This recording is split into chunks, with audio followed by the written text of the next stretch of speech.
এ বাবা ওই এতক্ষণ খাচ্ছি।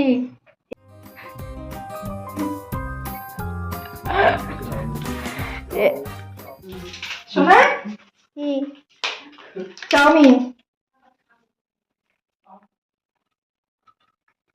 চাউমিনটা ভাগ করে ও মা, আসো না, চাউমিনটা একটু ভাগ করে দাও না। বললাম মাকে একটু ভাগ করে দিতে এসে। ভাগ কর না। চাটা পরে খাবো তো, চাউমিনটা খেয়ে নাও আগে। তোমার ছেলের জন্য কিসে রাখবো? ওই বাটিতেই তুলে রাখ। তাহলে আর একটা বাটি নিয়ে তো অপু। একটা বাটিতে তুলে চাপা দিয়ে রেখে দে। একটা, দুটো, তিনটে, চারটে, পাঁচটা। আর একটা দাও, বাটি দাও। আমি বলেছিলাম যে এরকম আটি আটি ছোট ছোট গাছ, ওইটার কথা বলেছিলাম। ও ঝালমুড়ি পেলা না? আসো না, সস নিবি না? কেন? আর কে কে খাবো? মামি আর আমি খাবো না সস। নিয়ে নে, এটা নিয়ে নে, তুই সস খাবি না তো। বড় কাঁচা